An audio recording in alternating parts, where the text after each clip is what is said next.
Are you looking for a way to dig into your world building for your story?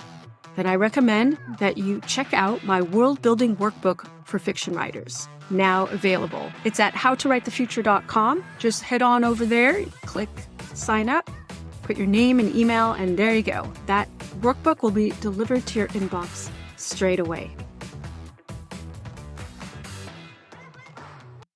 Hey everyone, welcome back to How to Write the Future podcast. I'm your host, Beth Barany, and I am a creativity coach, a novelist, and a podcaster. Today I'm going to read from one of the sparks in my book, Overcome Writer's Block. And I want to set it up a little bit and then I will read it.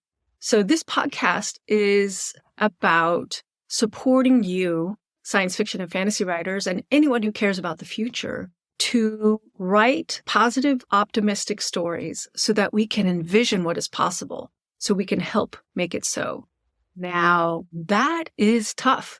We as human beings are hardwired to see the worst, to predict or plan for the worst. It's all about survival. It makes total sense.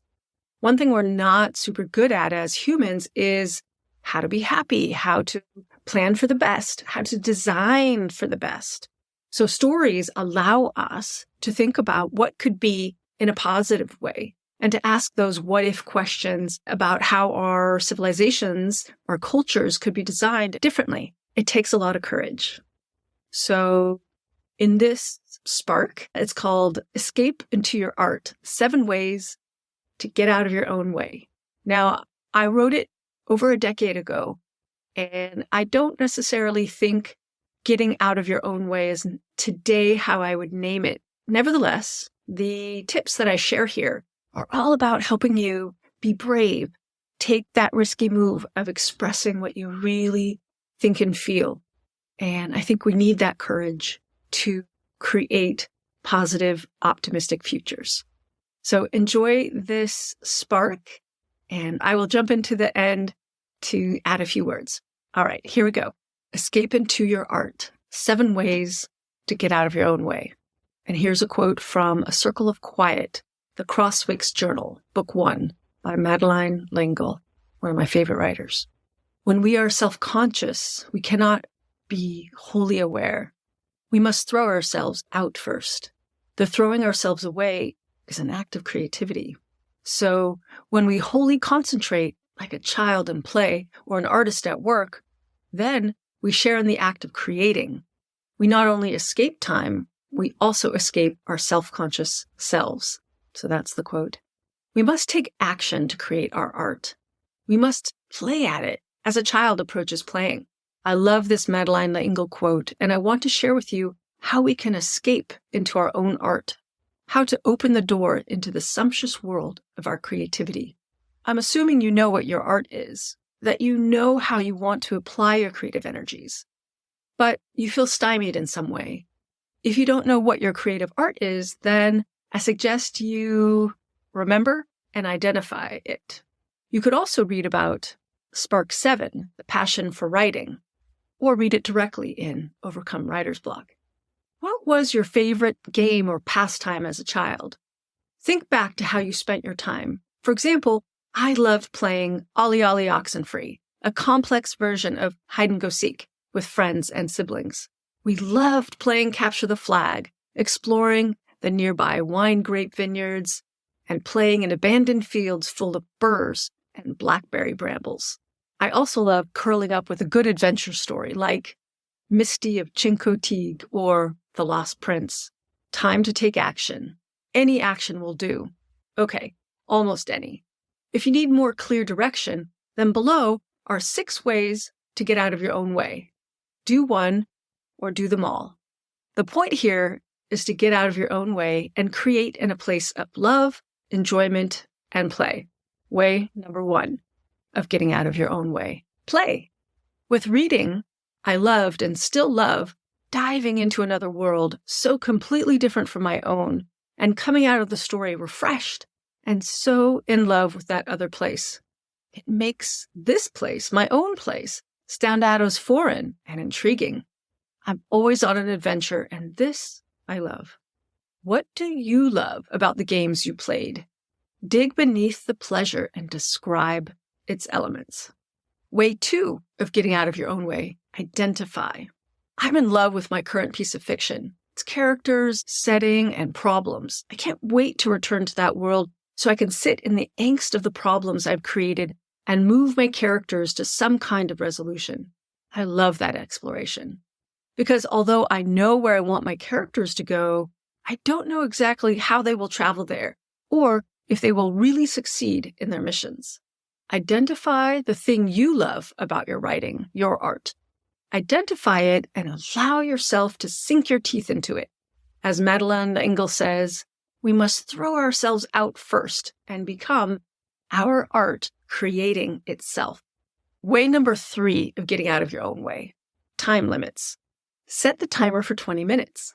More or less is fine, though I've found 20 minutes to be optimal for writing. Write about all the reasons why you can't write. If you find yourself writing about other things, great. The point is to move your pen across the page without stopping until the buzzer rings. Or write about what you want your writing project to really be like. Way number 4 of getting out of your own way, tracking. You're ready to work. The computer is on, or notebook and pen or pencil is in hand. Now it's time to note your starting time, page number, and starting word count. A spreadsheet can help you do just that.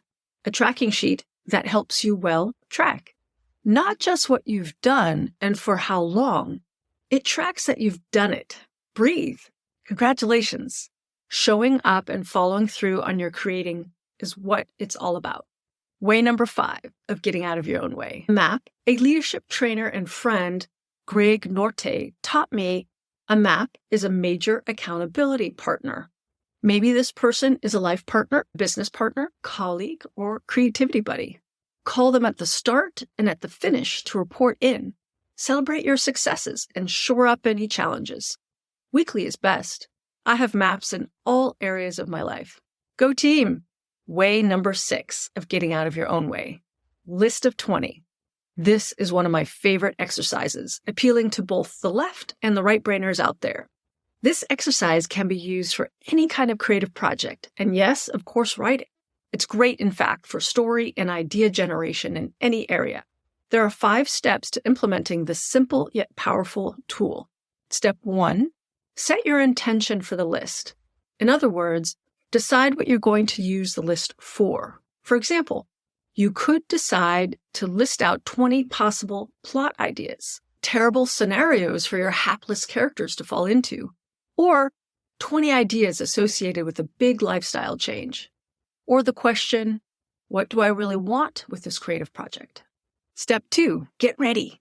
Number your page down the left-hand side, 1 to 20. Step 3, get set. Know that you will list 20 items, even if you repeat yourself, even if it doesn't make sense what you write. Step 4, go. Write your list of 20. Don't stop until you've reached the end. Step 5, read your list with amusement and neutrality. Then congratulate yourself. You did it. If you are so inspired, pick one item and work on it right now. Way number 7 of getting out of your own way, field trip. When I need inspiration and something to jolt me into action, I take a little field trip down the hill to my neighborhood, Piedmont Avenue in Oakland, California. Like today, I took a field trip to one of my favorite coffee shops, Pete's Coffee, sat in the little plaza and enjoyed the mural and the passers-by while I wrote. Then went to that wonderful resource, the public library, and popped into a fun new store in the neighborhood, Issues, with their wacky and wonderful magazines and newspapers from around the world. Where can you go to mix things up, get inspiration, spur yourself to action, feed your fire? It may only be a 7.5-minute walk away. Great. Hopefully by now you've been inspired to action to choose one or a few or all of the above exercises to help you wholly concentrate and share in the act of creating with your art, and to lovingly and kindly get the hell out of your own way. Go be creative, go play. Thanks everyone for listening to me read to you one of the sparks from my ebook, Overcome Writer's Block, which you can get at any book vendor. It is ebook only. Only one detail in here is now outdated, which is Issues. Unfortunately, the wonderful store with magazines and newspapers is no longer in my neighborhood. So I hope you are inspired to action to work on your writing. Which one of these tips excites you the most? Go for it. Let me know how it went. And let me know if you have any questions about getting inspired, getting into action. Your questions help me shape future episodes, and your questions I can also answer directly in future episodes. So contact me through any one of the social media channels or my website, howtowritethefuture.com, and I can feature your question in an upcoming episode. That's it for now, everyone. Happy writing. Thank you so much, everyone, for listening to my podcast. Your interest and feedback is so inspiring to me and helps me know that I'm helping you in some small way. So write long and prosper. Are you stuck and overwhelmed by world building? Then check out my new world building workbook for fiction writers. Head over to howtowritethefuture.com and sign up for yours today.